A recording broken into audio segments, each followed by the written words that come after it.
Hello अस्सलाम वालेकुम my dear students, कैसे हो सभी लोग।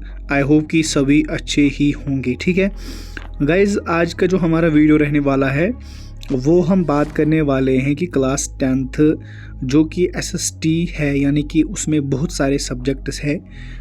तो उसमें आपको कौन कौन से टॉपिक्स पढ़ने पड़ते हैं और कैसे आप अपने मार्क्स जो है उसमें 90% ला सकते हो और कैसे कंप्लीट कर सकते हो वो सिलेबस। ठीक है, और सिलेबस क्या है मैं आपको दिखाने की कोशिश करूंगा गाइज़।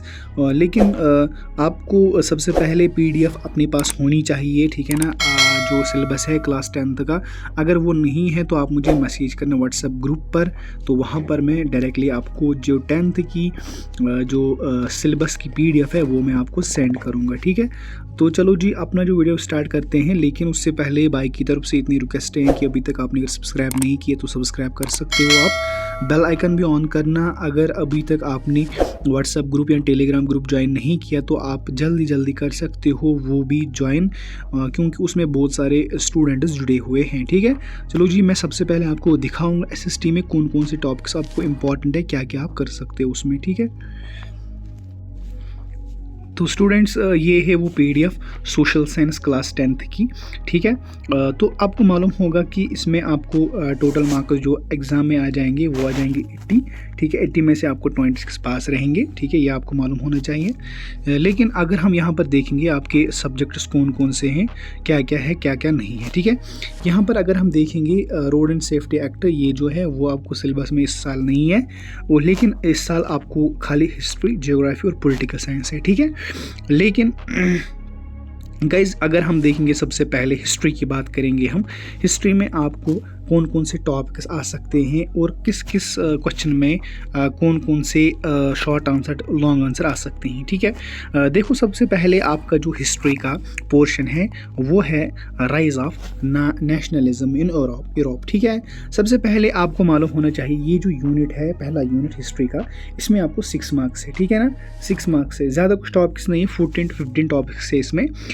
लेकिन आप सवाल है कि आप कैसे पढ़ोगे। फॉर एग्जांपल आपने क्वेश्चन नंबर 1 उठाया यहाँ पर फ्रेंच रेवोल्यूशन। ठीक है ना, क्योंकि गैस पेपर मैंने ऑलरेडी अपलोड किया हुआ है, अगर आपको वो चाहिए तो आप मुझे मैसेज कर सकते हो व्हाट्सएप पे, मैं आपको प्रोवाइड करूँगा। ठीक है, लेकिन बात हो रही यहाँ पर फ्रेंच रेवोल्यूशन की। अगर हम फ्रेंच रेवोल्यूशन की बात करेंगे, सबसे पहले आप फॉर एग्जाम्पल आपने फ्रेंच रेवोल्यूशन उठाया है, अब आप कैसे पढ़ोगे। फॉर एग्जाम्पल आपको करना क्या है, सबसे पहले आपको फ्रेंच रेवोल्यूशन आपको अपनी लैंग्वेज में समझना है। ठीक है ना, जब आप वो समझ जाओगे उसके बाद अपने वर्ड्स में लिखोगे उसके आइडियाज़ क्या थे, उसके नेशंस क्या थे, फ्रेंच रेवोल्यूशन का मतलब क्या था। ठीक है, ये 5 मार्क्स का क्वेश्चन भी आ सकता है, ये 3 मार्क्स का क्वेश्चन आ सकता है। ठीक है, उसके बाद है बहुत इंपॉर्टेंट क्वेश्चन, वो है क्वेश्चन नंबर 3 यहाँ पर, एज ऑफ रिवॉल्यूशन 1830 to 1848। ये भी बहुत इंपॉर्टेंट क्वेश्चन है, ये आप नोट करके रखिए, ये बहुत ही इंपॉर्टेंट क्वेश्चन, ये आ सकता है आपको एग्जाम में। इसके रिलेटेड जो भी क्वेश्चन आते हैं ना, एज ऑफ रिवॉल्यूशन, तो इसको क्या करना पड़ेगा आपको,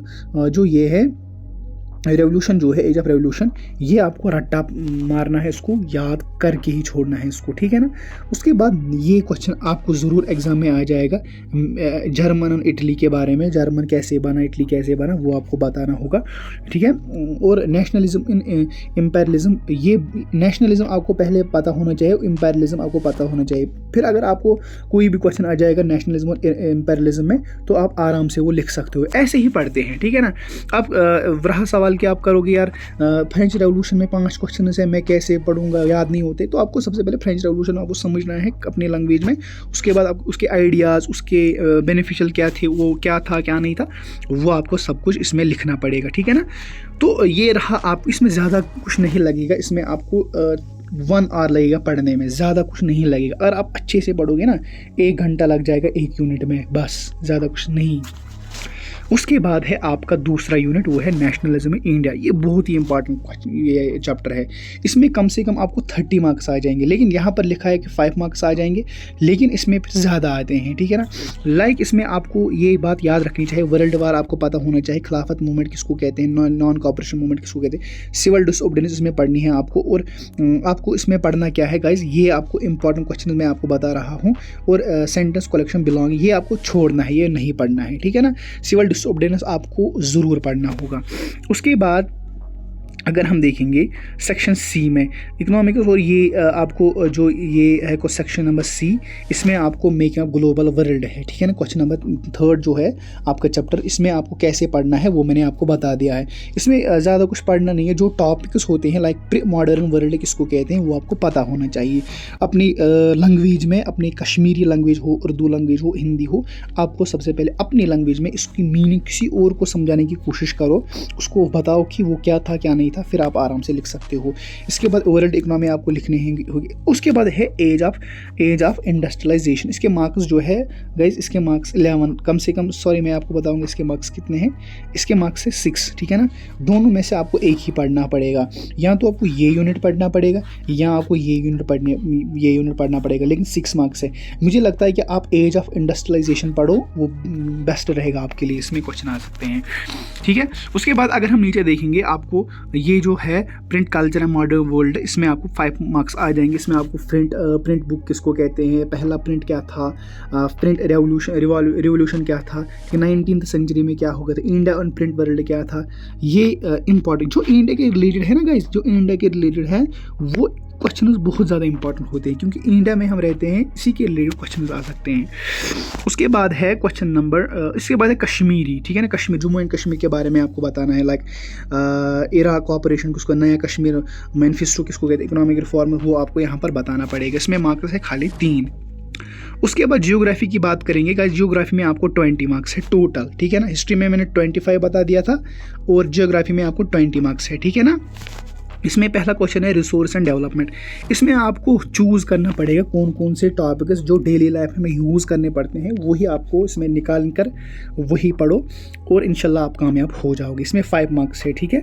पढ़ना कैसे वो मैंने आपको पहले बता दिया है। इसके बाद अगर हम फॉरेस्ट एंड वाइल्ड लाइफ, ये बहुत ही इंपॉर्टेंट क्वेश्चन है, टॉपिक है, ठीक है ना। इसमें आपको कितने मार्क्स मिल जाएंगे मैं आपको बता दूंगा। इसमें आपको ज़्यादा नहीं 5 मार्क्स मिल जाएंगे, ठीक है। इसमें आपको 5 मार्क्स मिल जाएंगे, ये भी बहुत इंपॉर्टेंट यहाँ पर टॉपिक है। उसके बाद वाटर रिसोर्स, ये भी बहुत इंपॉर्टेंट टॉपिक है। एग्रीकल्चर, ये भी बहुत इंपॉर्टेंट टॉपिक है, ठीक है ना। उसके बाद मिनरल एनर्जी रिसोर्स, ठीक है। मैन्युफैक्चरिंग इंडस्ट्रीज आपको पढ़ने पड़ेगा, 3 मार्क्स इसमें है, इसमें 4 मार्क्स है।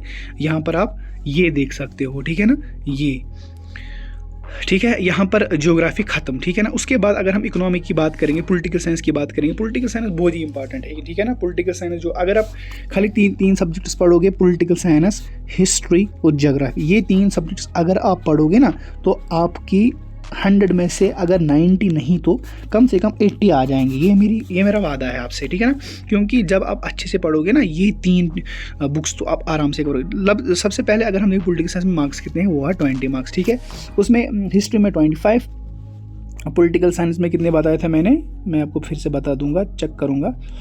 यहाँ पर 20 है, ठीक है ना। 20 हो गए, 40 65, ठीक है ना। 65 मार्क्स हुए ओनली एंड ओनली 3 सब्जेक्ट्स में, ठीक है। यहाँ पर अगर हम पॉलिटिकल साइंस की बात करेंगे गाइस, पॉलिटिकल साइंस में आपको बता दूंगा कि कौन कौन से इंपॉर्टेंट क्वेश्चंस है, मैं आपको वो भी दिखाऊंगा। लाइक इसमें पावर शेयरिंग पहला यूनिट है, इसमें से कम 2 क्वेश्चन आते हैं, ये याद रख लेना। कोई भी क्वेश्चन 2 क्वेश्चन आते हैं इसमें। पावर शेयरिंग भी आ सकता है, फॉर्म्स ऑफ पावर शेयरिंग भी आ सकता है। फेडरलिज्म क्या होता है वो आपको मालूम होना चाहिए। फेडरलिज्म कंट्री कौन सी है, फेडरलिज्म का मतलब क्या है, इसकी डिसेंट्रलाइजेशन क्या होता है वो आपको पढ़ना। इसमें 5 मार्क्स है दोनों में से, ठीक है। उसके बाद है डेमोक्रेसी डाइवर्सिटी, ठीक है ना। इसमें भी 2-3 मार्क्स है। उसके बाद है जेंडर रिलीजन कास्ट, इसमें 3 मार्क्स है। पॉपुलर स्ट्रगल एंड मूवमेंट, इसमें आपको कोई मार्क्स है ही नहीं, तो इसमें भी आपको 2-3 मार्क्स आ सकते हैं, ठीक है। और ये था पॉलिटिकल का। पॉलिटिकल में बहुत सारे ऐसे टॉपिक्स है जो इंडिया से मिलते जुलते हैं, वही आपको क्या करना पड़ेगा, वही पढ़ो, इंशाल्लाह आपको कामयाबी मिल जाएगी, ठीक है। उसके बाद है यहाँ पर economic disaster management road and safety act. इसमें मार्क्स कितने हैं गाइस, इसमें आपको 15 मार्क्स हैं, हो गए 80 मार्क्स, ठीक है। 80 मार्क्स आ गए यहाँ तक। और अगर हम इसमें एक चैप्टर है, मैं आपको वो भी बता दूंगा, लाइक कौन सा चैप्टर है वो, रोड एंड सेफ्टी एक्ट, शायद वो चैप्टर कोई है, मैं आपको फिर दूसरे वीडियो में बताऊंगा। इस टाइम मुझे शायद यहाँ पर नहीं समझ आ रहा है। तो अगर आपको पता है तो आप मुझे नीचे कमेंट कर सकते हो, और ताकि दूसरा बच्चा भी समझ आए, ठीक है। और यहाँ पर अगर हम जो डिज़ास्टर मैनेजमेंट इकोनॉमिक्स की बात करेंगे, इसमें आपको जब जम्मू कश्मीर की इकोनॉमी समझनी पड़ेगी, इसमें 5 मार्क्स में पढ़ेंगे। एम्प्लॉयमेंट जनरेशन क्या होती है, इसमें भी आपको कितने मार्क्स है, 5 मार्क्स, ठीक है। इसमें आपको 5 मार्क्स है, हो गए 15 मार्क्स, ठीक है। और कुल मिलाकर आपकी अब आप समझ जाओगे कि आप सारा हम पढ़ नहीं सकते। अब हम क्या करेंगे, आपको क्या करना पड़ेगा, सिंपली आपको डिस्क्रिप्शन में व्हाट्सएप की ग्रुप की लिंक मिल जाएगी गाइस, वहाँ पर ज्वाइन कीजिए। मुझे मैसेज करना व्हाट्सएप पे, मुझे गेस्ट पेपर चाहिए SST का, मैथमेटिक्स का और साइंस का। ये 3 मैंने ऑलरेडी बना दिए गेस्ट पेपर्स प्रीवियस पेपर के माध्यम से। तो अगर चाहिए तो आप मुझे मैसेज कर सकते हो व्हाट्सएप पे, ठीक है। और अगर रहा सवाल कि अब मैं क्या करूँ, गेस्ट पेपर में कैसे पढूं, आपको 3 सब्जेक्ट्स पढ़ने हैं खाली, क्या पॉलिटिकल साइंस, हिस्ट्री और ज्योग्राफी, बस ये 3 पढ़ो आप। इंशाल्लाह आपके मार्क्स जो है 80 से 70 मार्क्स आ जाएंगे, ठीक है। इतना ही पढ़ना है, मगर पढ़ना है आराम से, ठीक है। अगर इन्फॉर्मेशन अच्छी लगी इसको लाइक शेयर ज़रूर करना, और अगर कोई और टॉपिक चाहिए तो उस पर भी मुझे मैसेज करना, नीचे कमेंट करना। दीजिए इजाज़त भाई को, अल्लाह हाफिज़।